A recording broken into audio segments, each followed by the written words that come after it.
Okay, so Groundworks Green Doctors are energy efficiency experts who offer telephone and in-home consultations across the UK, helping vulnerable households to save money and stay warm and well. With 1 in 5 households in the UK experiencing fuel poverty, it is a crucial lifeline for many residents.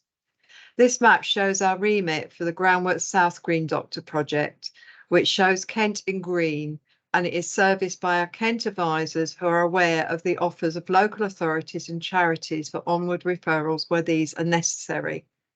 We also engage and register clients from the Thames Valley area, focusing on Slough, Maidenhead, Windsor, Spelthorne and South Bucks. However, these consultations are completed with our Green Doctor London team, so that the advice can be more location accurate.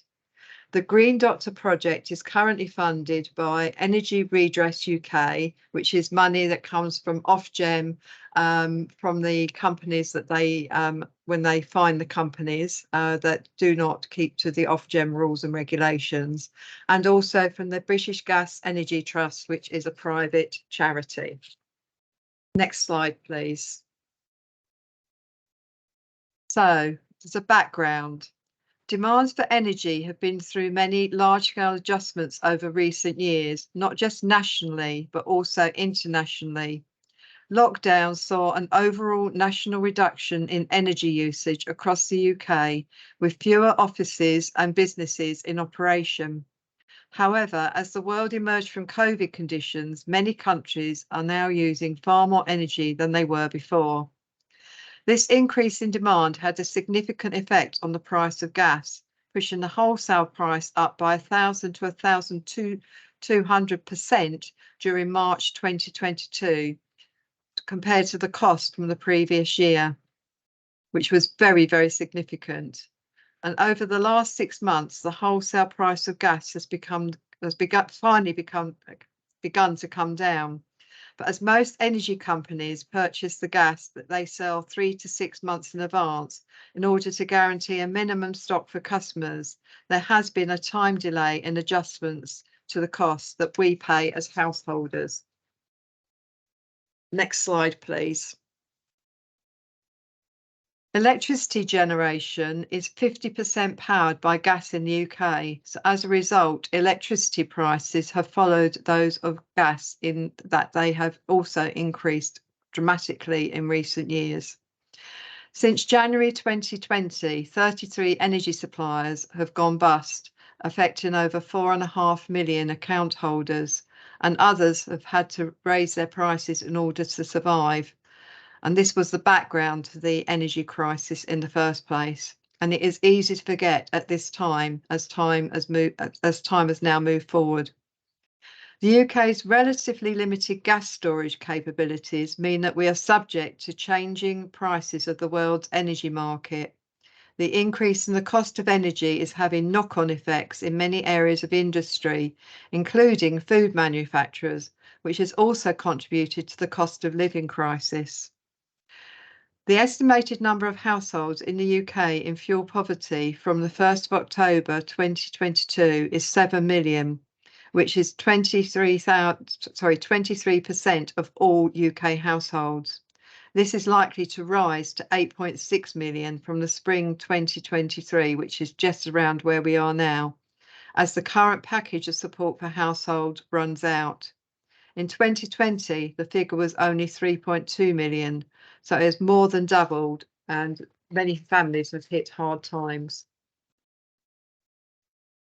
Also, the National Energy Action has conducted a poll which states that 6 out of 10 British households switched off heating due to costs following October 2022 price increases, and over 9 million adults lived in cold, damp homes in December 2023 in a report called Warm This Winter, which has this has contributed to worsening public health and pressures on the NHS. Next slide, please. This slide shows the effect of the energy crisis on the costs that we all pay as householders on a domestic rate tariff. It shows the average maximum we could have been paying. In reality, this was what the majority of us have been paying per unit of gas and of electricity, as well as the average maximum we could be paying for our daily standing charge.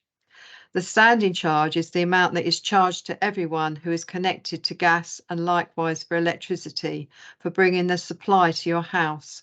It is an average, as there are regional variations. The green bar shows the maximum amount that we were paying both per unit and for the standing charge for each type of supply, whether it was gas or electricity, in October 2021. The blue shows what we were paying in April 2022, and the yellow what we were paying in October 2022. The October 2022 prices were originally going to end in April 2023, but the government decided to extend their energy price guarantee until June the 30th, today, 2023. The annual average figures shown on the the average annual figures that are shown on the slide to the right at the bottom are based on averages over a year for household use. Consumers, however, may end up paying more or less than that. The energy price guarantee set a limit on the rates you pay for each unit of gas and electricity, and also on the rates that you can pay for your standing charge. But basically, if you use more, you'll pay more. If you use less, you'll pay less. And these are just, so that you know what an average means, is a typical house, which is considered a medium-sized 2 to 3 bedroom with 3 to 4 people living in it, which is far from being what we all actually live, in terms of house type, and also in terms of the numbers of people in it. So they're only a gauge. Next slide, please. So you heard me mention something called the energy price guarantee, and that was in the previous slide. It shows the effects actually of something also called the energy price cap. And these are both different mechanisms which are designed to limit the amount that we pay on our energy bills. The energy price cap existed before the energy price guarantee was even heard of.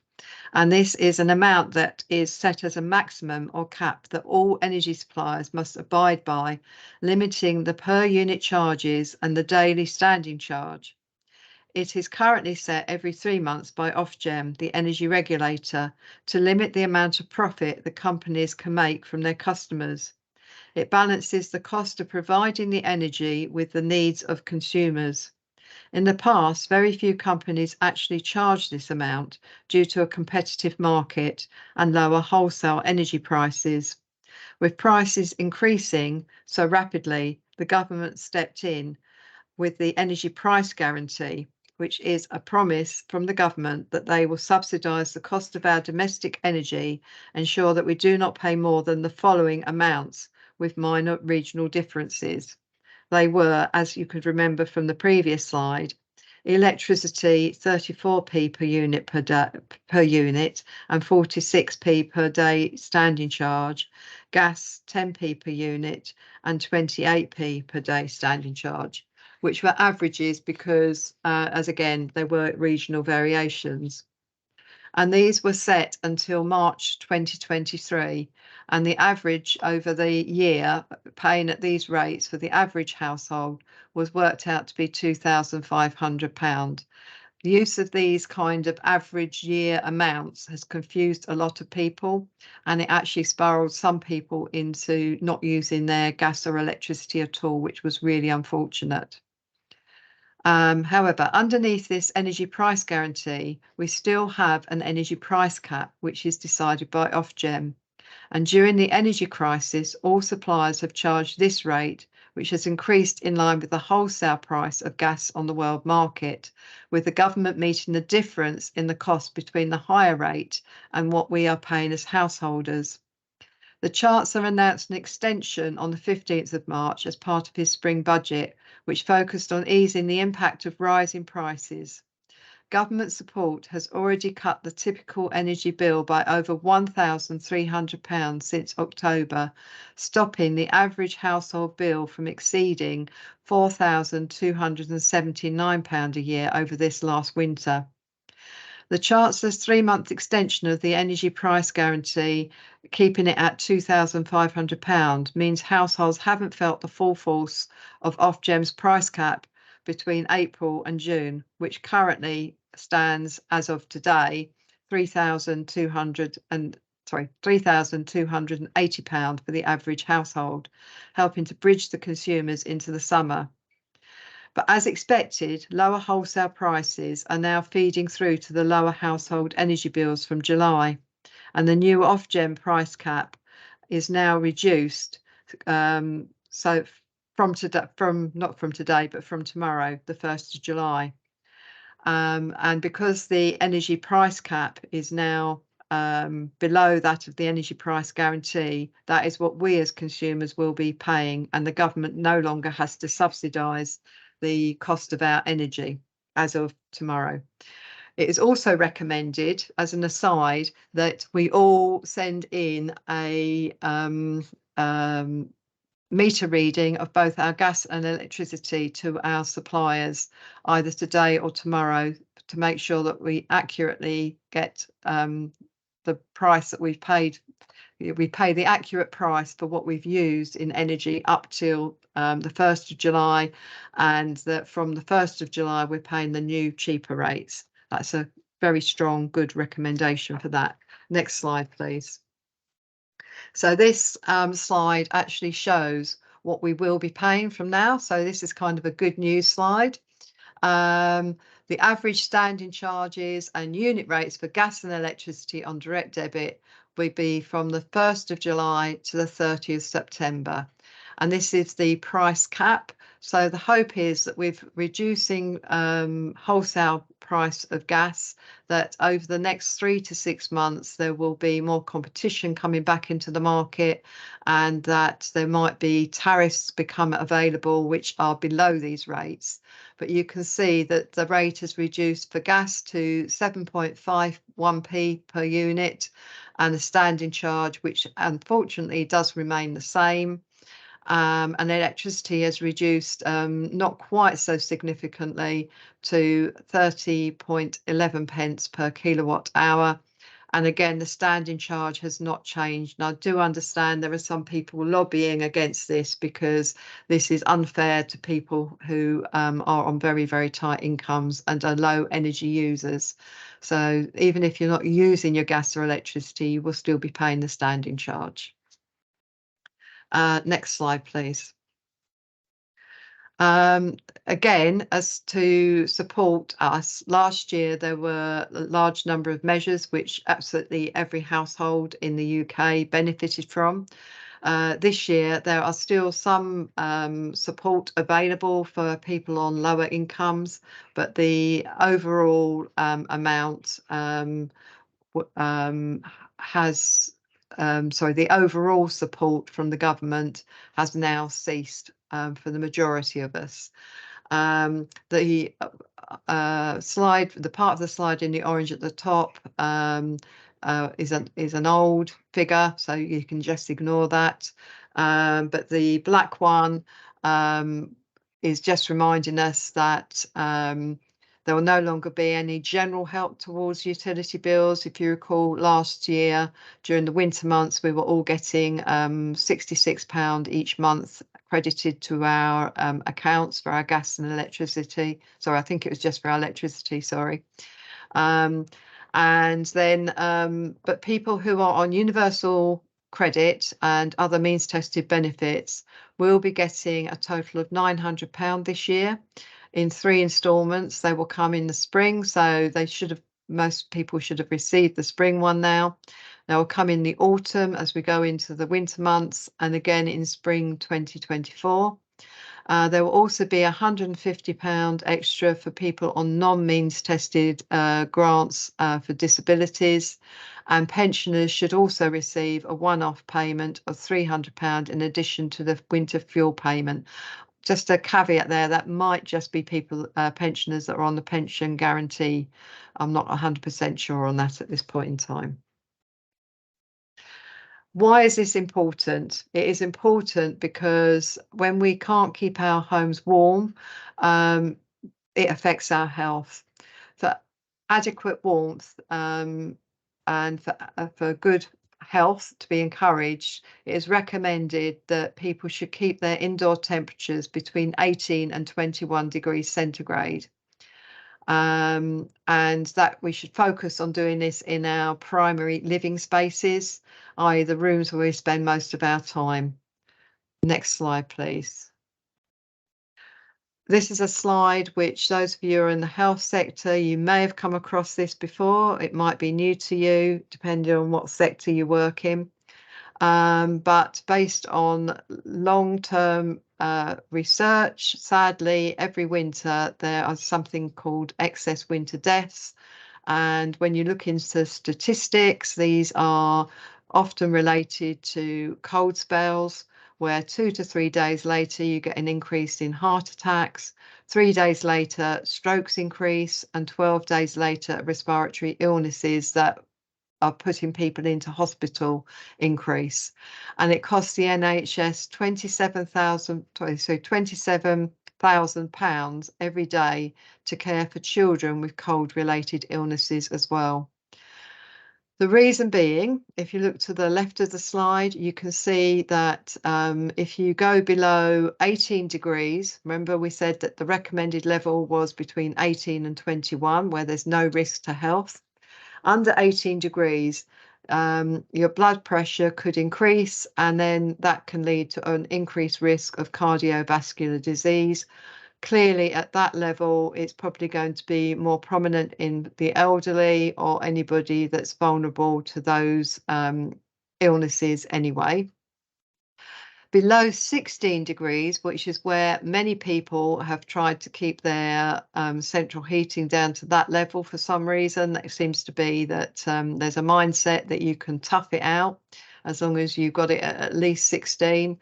But below 16, you actually get a diminished resistance to respiratory diseases, pneumonia, bronchitis, colds and flu. And also it begins to decrease your mobility, because if you're sitting around and then you stand up, you'll find that your joints don't move as quickly in the cold, and it can lead to an increase in the number of falls as well for elderly people and for people who are more vulnerable. Below 12 degrees, the blood really begins to thicken. It causes high blood pressure. This can lead to strokes, and heart attacks also increase. And then you get to the real tip of the iceberg, below 9, below 8 and below 5, where the deep body temperature begins to fall and people go into risk of hypothermia. At the upper end, if you go too warm, above 27 degrees, it's far too high, and that increases the risk of dehydration and heat cramps. So again, going back, the recommended level for optimal health is between 18 and 21 degrees. Next slide, please. Another thing that can be affected if in cold homes is it can lead to an increase in damp and mold. And mold is something which can negatively affect health as well. It can cause respiratory complications and persistent coughs, allergic reactions. A lot of people that are suffering from asthma, which is can be triggered by allergic reactions, can react to mold. To skin rashes can be caused by mold, potential leak to chronic fatigue syndrome. Also, just moisture in warm environments like a bed can also be breeding grounds for dust mites, and an increased likelihood of bacteria and viruses when you've got an increase in the level of damp. One of the reasons for this in very cold homes is if you've got one room which you're heating, or even if, say, you're in a kitchen and you've got steamy, you've got cooking going on and the steam goes up and it hits cold walls, it will instantly cause a damp to build up on those walls, and then bathrooms as well. But also, people don't always realise that bottled gas heaters give off a lot of moisture. They also tend to think that they are cheaper than perhaps putting on the central heating, but that is not the case. They're actually quite expensive, and it's cheaper to use your central heating in a controlled way than it is to use bottled gas heaters anyway, which are also very good at producing condensation. A lot of people do dry clothes on radiators. If people do need to dry clothes indoors, the recommendation is you have a room that you don't use, ideally a wet room like a kitchen or a bathroom, where you can shut the door and open a window while the drying is going on, not on the living room radiators.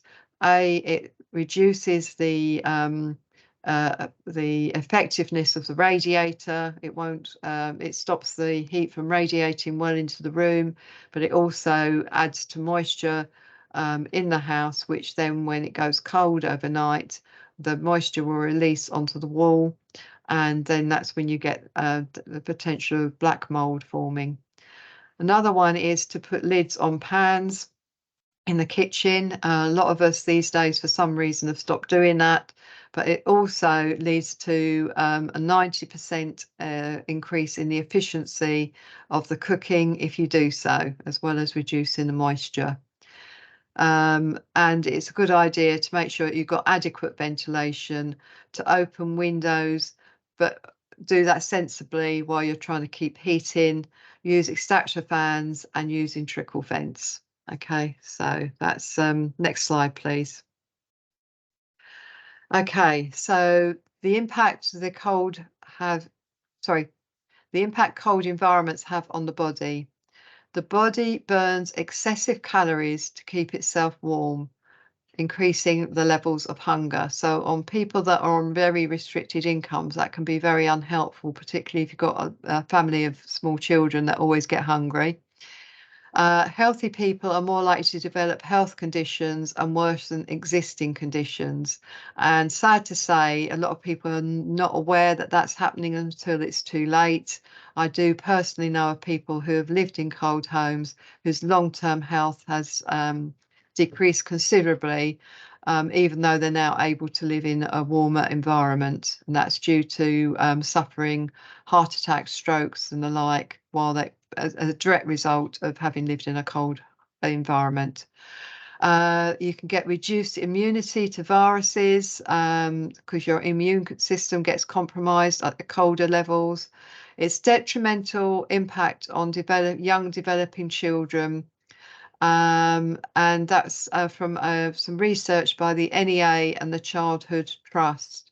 It can lead to poor social skills, strained mental health, and it can inhibit learning. And evidence shows a higher likelihood of addiction to cigarettes and alcohol in the teenage years.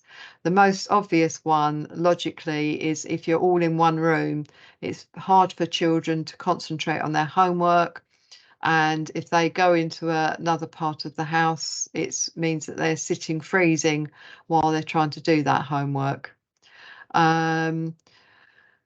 So choosing between food and heating can lead to malnutrition if people choose the heating over the food or the type of food that they should be eating.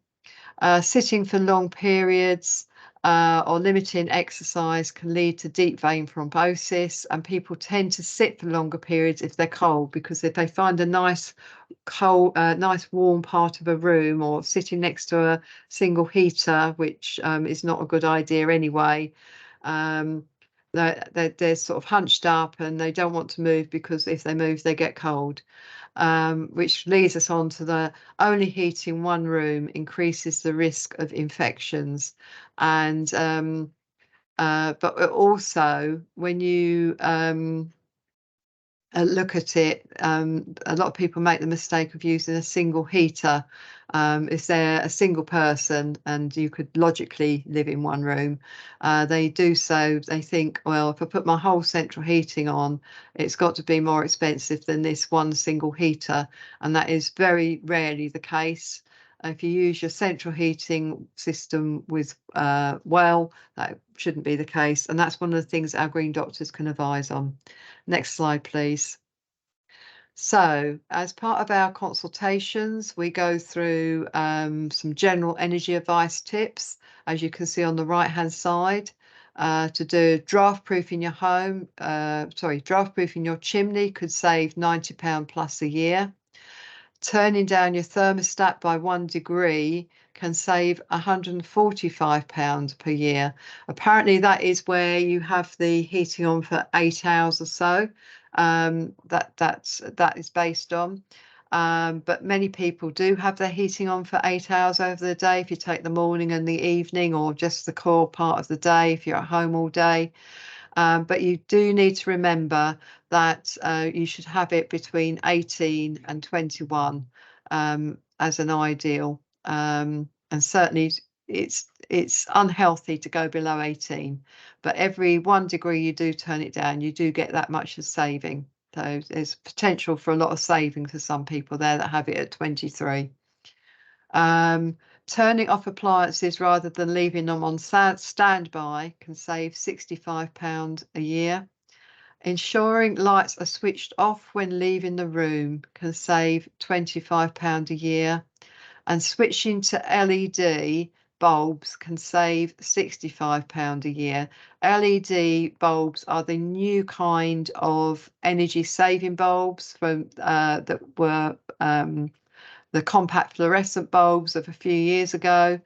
Many people are still using those, and they are much better than the traditional light bulbs, but these are even more efficient than the compact fluorescent ones. Okay. Installing reflective radiator panels can save you around £35 each year, because it makes sure the heat goes into the room and not back into the wall.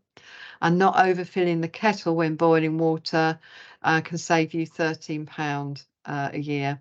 And these figures were all produced in November 2022, so they're current as of today. They might be different when the rates change as of tomorrow. But one of the quickest wins is to install energy saving measures such as low energy lighting, power down units, damp proofing equipment and radiator panels, each of which are part of the package we offer to people should they need any of those as part of the Green Doctor consultation. Okay, so the most certain way to save your energy bill on your energy bills during the energy crisis is to use less, and more importantly, waste less. Next slide, please. Practical tips are small and simple changes made to the home, which means you won't notice the effort going in, but you will see a big difference on your bill at the end of the month. Use lids on pots and pans. As I said, by doing so, you save 90% of the energy you would otherwise require to cook the items that you're using in those pots and pans. Keep your home heating between 18 and 21 degrees to stay healthy, and save £105 a year from turning the heat down by 1 degree. Switch your electrical items off at the socket. Don't leave them on standby. Avoid standalone heaters if you have central heating. Our green doctors will advise people on how to effectively use their programmer, how to use their thermostat and the thermostatic radiator valves, which most systems do have, and how to use that effectively according to the lifestyle of the people that occupy the property and the type of heating source you have. Clearly, some people do not have central heating. Some people might have storage radiators or other forms of heat. So we will advise on whatever they have, and if appropriate, we will put them forward for any government grants that might be available to help them reduce their heating bills by having a more efficient heating system put in, i.e. Perhaps changing from electric, all electric, on peak demand, that is not storage radiators but just on peak, to some other kind of heating system that's more efficient. Switch electrical items off at the socket. Don't leave them on standby. Doing so actually means that you're using 85% of the energy of if the television was actually on all day or all the time. Don't block radiators with furniture and only fill up the kettle with as much as you might need. Quick quiz, and you can put the this into the chat, which I don't think I can see, but you can just put your answers in there. What temperature range do we recommend as most adequate for warmth, for health, as well as energy efficiency? Would it be A, 15 to 25 degrees, B, 21 to 24, or C, 18 to 21? Let's give a few minutes. I'll have a look at the chat for you. Thank you. No worries. I was hoping you'd say that. No worries. So far, we have an overwhelming thing for C. Which is correct. So we've got that message through. That's really good. Thank you for that. This one's going to be a little bit tougher. How much can you save a year by just turning lights off in empty rooms? Is it A, £20, B, £18, or C, £15?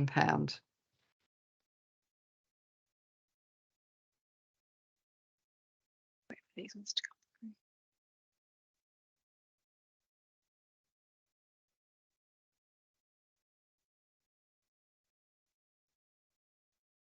We've got a couple of different answers so far. We've got one C, one A, a couple of Bs, more Cs. I think so far it's B, but I'll wait for a few more answers to come through.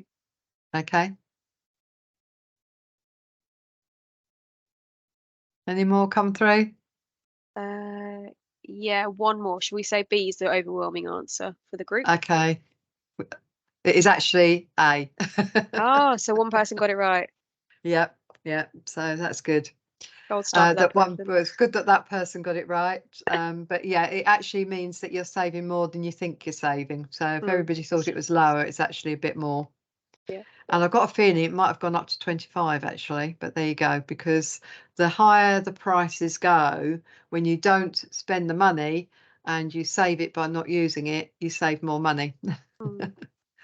So how much energy do you save by using lids on pots and pans? Is it A, 70%, B, 80%, or C, 90%?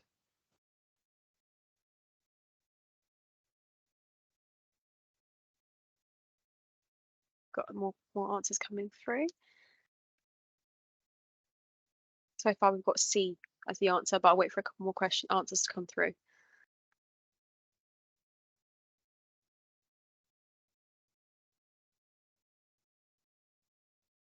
Yep, C is the answer. We have this. Everyone said C, which is correct. So that's a good one.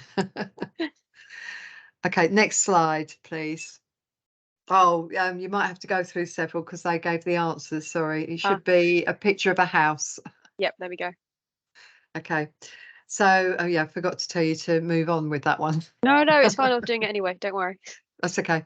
Yeah, so here is a picture of where heat loss occurs in our homes, because we, as a nation, haven't been very good at ensuring the energy efficiency of our properties historically.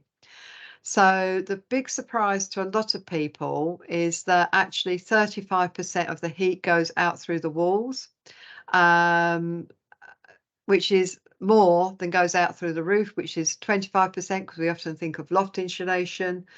We often also think of windows as because we can feel the drafts, but actually the drafts are 15%. The windows with their single glaze can be 10%, but we can also lose 15% of heat through the floor as well. So one of the big hits there is if we can insulate the walls, we can definitely decrease the amount of energy we will use or require going forward to make our homes warm. It's also clearly an easy win sometimes to just put draft exclusers around the windows. So it's a picture which just demonstrates this quite clearly to us. And the this is something, a way of measuring the energy efficiency of our homes is done through something called an energy performance certificate. And that goes against a national standard of energy efficiency of homes. And when we do a consultation with a client, we will look up on the national database to see if their property actually has an EPC. If it's being currently rented, it will have to have one anyway. If it's one which is privately owned and it's been purchased in the last few years, it will definitely have one. If it's one that somebody's lived in for 40 odd years, it's unlikely to have one. But having said that, our green doctors can then work with the client to find out what insulation and measures they've already got and what might be still appropriate to have done in the property. So this is something that we do while we're on the home. As an aside, any homes that have an EPC rating of an F or a G are considered dangerously cold and a risk to health. And if they're rented, it's actually illegal, and yeah, there are people around which will be working with the landlords to improve those ratings, unless the landlord can prove that it's physically impossible to increase the property's energy efficiency for a technical reason. Then that's slightly different. But if you are in a G-rated home, you will be paying a lot more for your energy bills than if you're in an A-rated home. Next slide, please. So we also talk to people about carbon monoxide poisoning. It's carbon monoxide is a gas. It's odorless, tasteless, and invisible, but it is extremely dangerous. It is possible for it to be produced when you burn any fossil fuel. So that would be coal. It can be a barbecue, charcoal. It can be wood. It can be oil, paraffin, anything that is got a carbon base, and that of course includes gas, which is what most of us associate it with.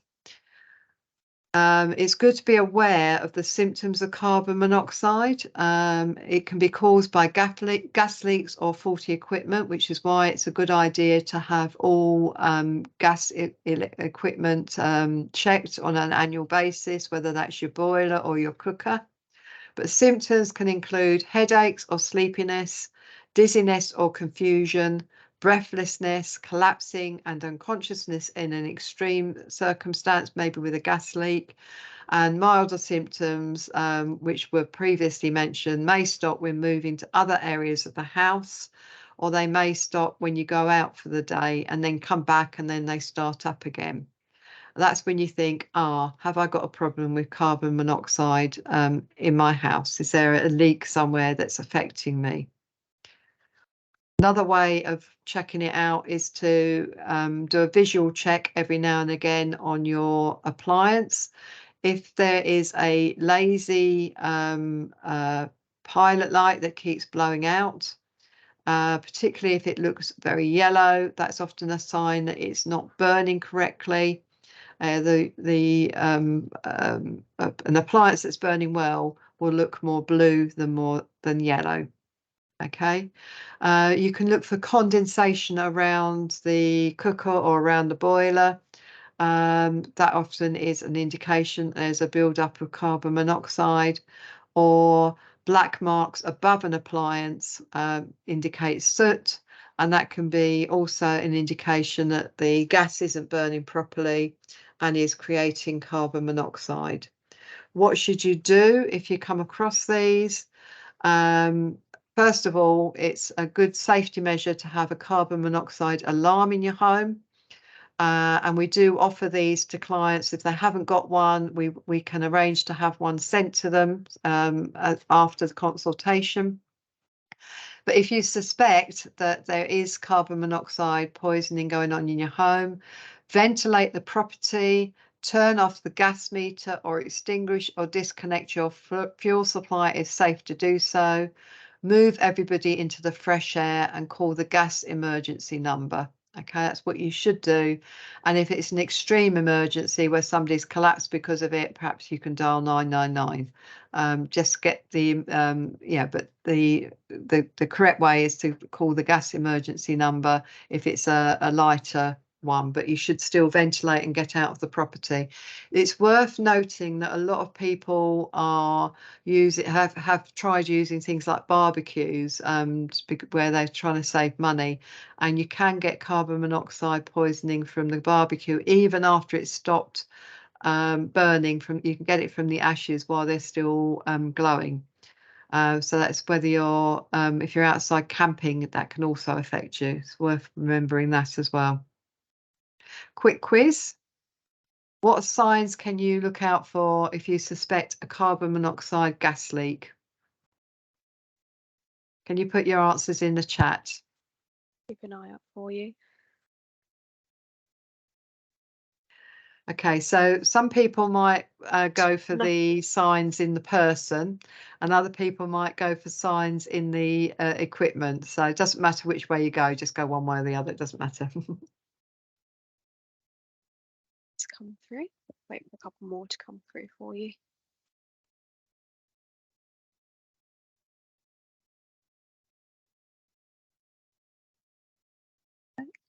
So we've got headache, tiredness, condensation, passing out, black marks over the appliances, fatigue. Black marks over the appliances and condensation seem to be one people remember, which is good. Yeah. Sleepiness, sickness, headaches. Pilot light blowing out. Yep, that's it. Yep. So that they all sound like good ones to me. So it's good to just refresh up. I think a lot of us are aware of it, but it's good to constantly remind ourselves because you get a headache. You don't always think carbon monoxide. You think, oh, I've got the flu coming on or something like that, or why have I got this headache, and it's just worth bearing in mind. It could in some instances be because of carbon monoxide. Okay. So we also talk to people about grants and discounts as part of the consultation that we do. There's something called a warm homes discount, which has increased from £145 to £150 over this last winter just gone. It's been around for several years, but people used to have to apply for it every year. But this last year, the government decided to change the way in which it was offered. So the money doesn't come from the government. The money actually comes from the energy supplier.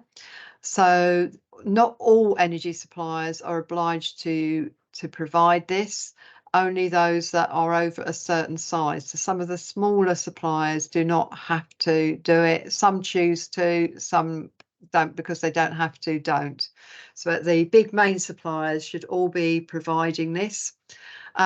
People that are on pension, the guaranteed credit element of pension credit are in something called the core group, and they have always been in the core group, and they will continue to receive this automatically, and that will be no different from previous years. They're like a protected element within this amount of money. It goes onto your electricity bill, not your gas bill, from the energy supplier over the winter months. I think usually round about February, March time. The previous broader group will be changed into core 2, and it will help those people who have a low income and, combined with the low income, high energy costs. So what the government have done is they've looked at the data they have of people that are, say, for example, on universal credit or other benefits, indicating they're on a low income, and then they're cross-referencing with data they've got of housing stock in an area. And if that housing stock in a particular area is known to have low energy performance certificates and therefore higher costs, then they will be put forward as named people to receive the warm homes discount, so that the energy supplier that supplies them knows to give them the £150 automatically. They reckon that doing it this way, around 800,000 more households will receive the rebate, and they will now pay it automatically into their electricity account by March 2023, and next year it will be by March 2024. Some bill payers who used to be eligible for the broader group will miss out. Suppliers can use a discretionary funding under the scheme to support households that are most affected by that, but our advisors can help with these appeals. So there has been an appeal process. For example, you could be living in a house in a road that has all one particular type of housing, which means that the energy performance rating of the housing in most of the street is quite good, but yours might be a completely different construction, might be an older property that was built before the rest of the housing in the street, and therefore your house is actually quite cold and you're on a low income. So that would be an easy appeal to make, because you'd be able to use the actual data from your own house to say, look, my bills are high, and it's because the EPC, if we had one, would be low, or the EPC is low. Okay, so that's the Warm Homes discount. We can advise on that. We also let people know about the Priority Service Register. I don't know if you've all heard about that, but it's a free support service for people in vulnerable situations. It can provide password protection scheme, bill nominee scheme, meter reading, can move the meter, not for everybody, but where people have got certain disabilities, which means that they can't see the meter where it is under the stairs. It can be put somewhere where they can read it. You can have an advance notice of interruptions of power, a priority reconnection if you've got an emergency power outage of some kind. If the power outage is an emergency and it goes on for several days, which sometimes in the winter months it does, particularly in certain parts of Kent. I think last year was some areas without electricity for about 3 days. Because of the effects of the storm. You get priority support, and that can look like different things depending on the circumstances, but certainly provision of hot food and hot drinks during the time of the emergency, and you'll be a priority in receiving that if you're on the register. Free gas safety checks and accessible information, i.e. Braille for your bills, or if you've got hearing issues, you can have certain support to make sure that you can access things as well as other people, like information and things like that. So to get on the Priority Service Register, it includes anybody of pensionable age. It can include anybody that has a long-term ill health issue, disability of various types, mental or physical. But it also includes, and many people don't realise this, any family that has a child 5 years of age and under. And when we say family unit, so if you've got a single person in a home that is vulnerable for any reason, they can go on the Priority Service Register as a household. Okay, so that's Priority Service Register. We help people, more able people, we tell them about it. For people that are more vulnerable, we'll actually sign them up for it. Quick quiz: what will the updated Warm Homes discount payment be this year? Put it on the chat again for you.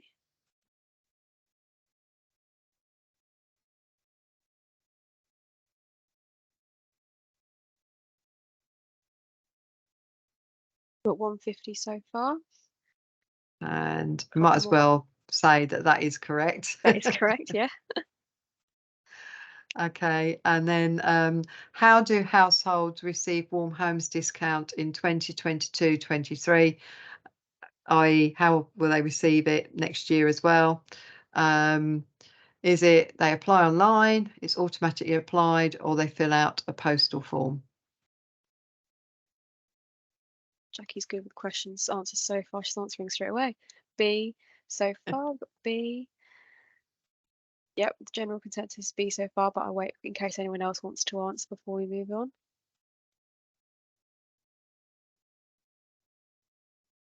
I think we're good. Right, so B is their final answer. And that is correct. It's automatically applied, but you can appeal if you think the decision is wrong, i.e. if you're in a very cold home and you're on a low income, you can appeal. That's where you might need a bit of help and support to do that. What are some of the ways being on the PSR Priority Service Register can help? Please write answers in the chat.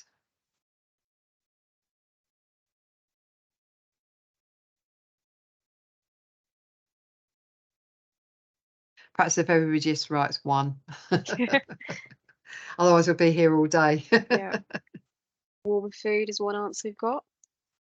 So warm food, Warm yeah, food, yeah, yeah. yeah. Provide food and drinks in emergencies. Braille. Meter reading assistance. Yeah.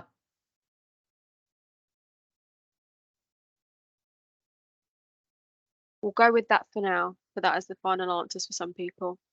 Okay, so they were password protection scheme, bill nominee scheme, meter reading, meter moves, advanced notice of interruptions, priority reconnection, priority support in an emergency, gas safety checks and accessible information. Yeah, and other things that we said as well. So that's good. So this is what the Green Doctors offer: practical energy advice customised to clients' homes, and that customisation is really key because there's general energy advice and it's how you apply it in a particular client's home and to a particular client at times as well, can be very different for a variety of reasons. We can check for cheaper tariffs and deals, and that has not been a thing for about the last 18 months, but it might well become a thing in the next sort of 6 months or so. Support with energy and water debt, where we help people to make applications to certain funds that are available if it's only the energy and water that they are in debt with. And there's a reason for it, obviously, not just because they're not just decided not to pay, but when there's real serious problems. We can help with accessing bills and explaining statements. And we often find that's one of the main things some people want. Not everybody, some people don't want to know, they want other things to know about how to keep warm in the home and that. But there are occasionally people that just want some help understanding their bills. We can access and apply discounts for energy and water bills. We can post free energy saving measures to the client's home, or if we do a home visit, we can install them there and then. And we can also point people in the direction of grants for insulation measures or repairs relating to energy performance. Okay. And this is how you can refer a client to us. You can clearly, I forgot to put this in the slide, sorry, but we can clearly also refer through ReferKent. But if you want to do it through our system here, you can refer somebody this way, or they can sign up to themselves through a very simple form that's online. So that's there. A telephone number for people that do not have access to the internet as well. And thank you for listening, not for leaving, for listening. If you can leave your name and email address, that would be really helpful, and name of organisation in the chat, then we can send the slides out to you. But I've got a feeling you might have another method. I don't know. And if anybody would like any flyers about the Green Doctors, please email greendoctorsouth@groundwork.org.uk with both your address and the quantity that you would like to receive. Sorry, did I jump through a few slides and forget to tell you to change the slide? No, you're fine. You're absolutely fine. Yeah. Okay, so that is it. Has anybody got any questions? I will come out of my presentation now so that I can see and come back into the Back on for you. I can find my way back in. Yeah. Okay. Yeah. A lot of people in the chat are just leaving their contact details for you. Someone has asked the question, does someone get priority if we refer, if the organisation refers rather than them referring the individual? Not necessarily, but if you have somebody who you think is particularly vulnerable or who you think is particularly an urgent case, and you email us separately that information and ask us to prioritize somebody, we can do that. Okay. Jackie from Creation Borough Council was asked if they can use some wording from yourselves to update their cost of living webpage. Cost of living, I expect so, but if they could just let us know which bits they're using, because I've updated it very recently, and some of the slides might still be old ones. Yeah. Yeah, fine. Jackie, what we'll do is we'll pass along the Green Doctor's email address, and we'll also have information on the newsletter as well, so you can always contact them that way. Yeah. See, there's more people. Someone said thank you, that's very useful. Just passing it on. A lot of people giving their email addresses for you. If there's any other questions, please feel free. If you don't have any questions now, you can obviously just contact us afterwards at ReferKent, and we can always pass those emails messages along for you. But as it is 12 on the dot, if we've not any other questions, I think we will end it here, if that's okay with everybody. And I thank you everybody for coming along. Yes, and thank you. I hope you guys have a lovely rest of your day.